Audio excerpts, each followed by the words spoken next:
Frasa Indonesia Timur yang sering kamu dengar, sering kamu ucapkan, sebenarnya tidak berasal dari ruang kosong atau ruang hampa. Indonesia Timur mempunyai sejarah dan asal-usul. Bisa jadi kata frasa Indonesia Timur berasal dari negara Indonesia Timur. Lalu, apa sejarah atau bagaimana sejarah Indonesia Timur itu? Dan apakah negara Indonesia Timur atau NIT itu adalah negara yang merdeka atau negara bonekanya Belanda?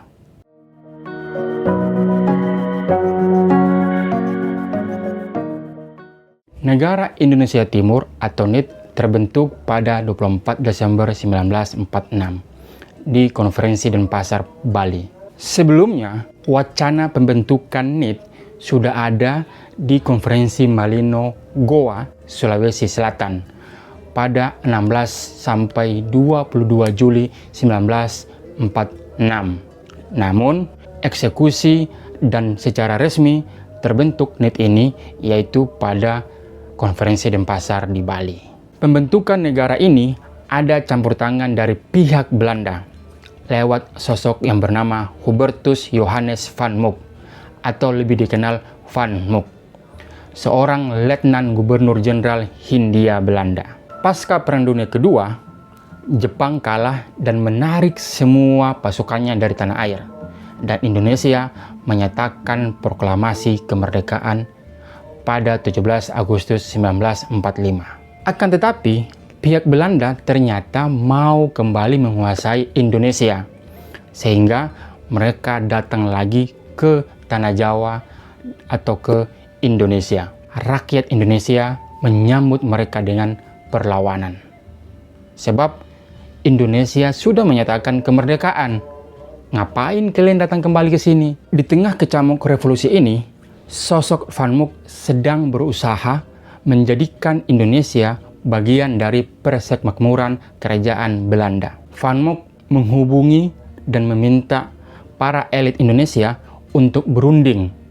Akan tetapi, hanyalah Syahrir yang menerima tawaran itu. Ternyata, perundingan itu tidak berjalan mulus. Van Mook tidak bisa mengakomodasi keinginan Indonesia, yang mana pihak Indonesia meminta Belanda untuk mengakui kemerdekaan Indonesia dulu. Akhirnya, Van Mook keluar dari perundingan tersebut. Tanpa disangka, Najamuddin Daeng Malewa, seorang politisi dari Sulawesi Selatan, mendatangi dan menerima tawaran Van Mook menjadikan bekas tanah jajahan Belanda menjadi negara persemakmuran kerajaan Belanda.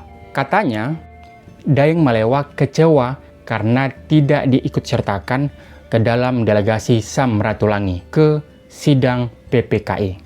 BTW, Sam Ratulangi berasal dari Manado. Van Mook gerak cepat dong, kapan lagi gagasan dia diterima oleh orang Indonesia? Akhirnya, Van Mook mengadakan konferensi Malino di Sulawesi Selatan. Gagasan negara federal ala Van Mook ini diterima oleh peserta konferensi. Ya, sekitar 70-an perwakilan dari berbagai daerah.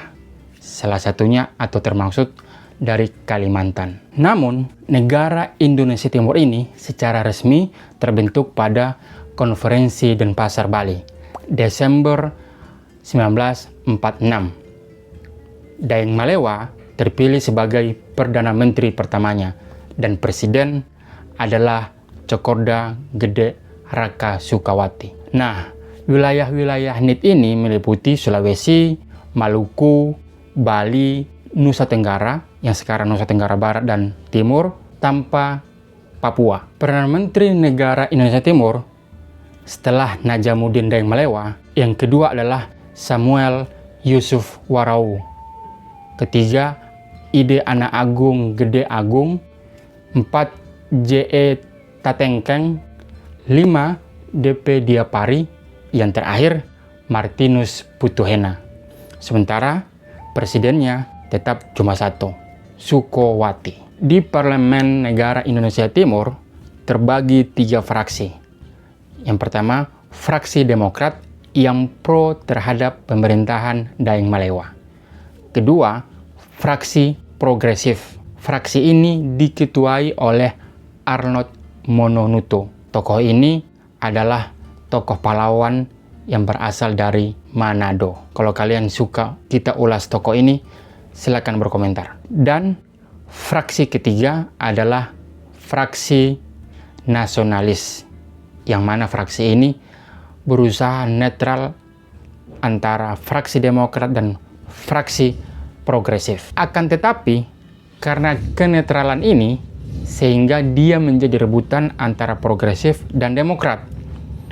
Maka apabila ada suara yang berpindah ke Demokrat atau ke progresif, maka akan berpengaruh terhadap suara di parlemen negara Indonesia Timur. Fraksi progresif adalah fraksi yang pro terhadap Republik Indonesia. Makanya mereka berusaha negara Indonesia Timur ini tetap pada koridor kemerdekaan Indonesia secara keseluruhan menjadi negara yang merdeka. Sementara fraksi Demokrat lebih condong mematuhi Van Mock dan mengikuti kerajaan Belanda. Fraksi Demokrat ini lebih condong ke Daeng Malewa tadi, dan Daeng Malewa lebih condong juga ke pemerintahan Belanda dan Van Mock. Pemerintahan Daeng Malewa tidak cukup lama. Ia digantikan oleh Perdana Menteri kedua, yaitu Samuel Yusuf Waroe sebagai Perdana Menteri dari tahun 11 Oktober 1947 hingga 15 Desember 1947. Di dalam kabinet Waroe ada sosok Ide Anak Agung Gede Agung sebagai Menteri Dalam Negeri. Arnold Mononuto mengusulkan Gede Agung sebagai Perdana Menteri berikutnya. Akan tetapi, fraksi progresif tidak menyetujui karena menurut mereka Gede Agung tidak pro terhadap Republik Indonesia. Maka dari itu, Arnold Mononuto menantang Gede Agung untuk mengikuti keinginan dari fraksi progresif.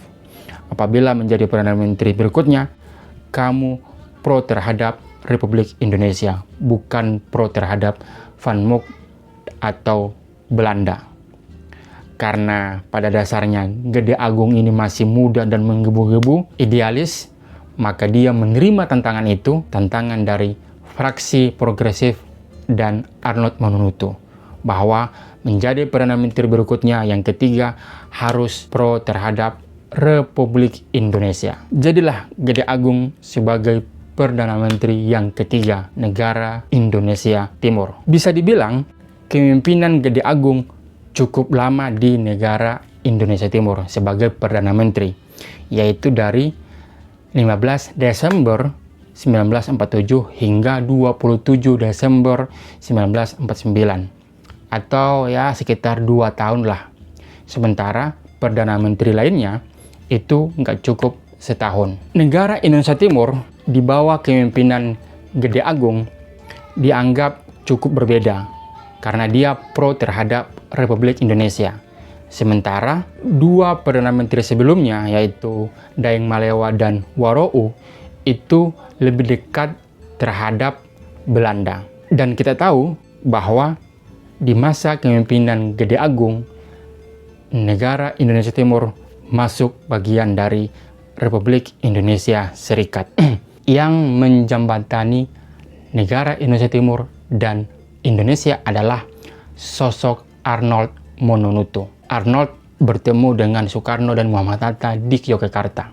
Kata Soekarno kepada Arnold, kami percayakan perjuangan kita di negara Indonesia Timur kepada Arnold.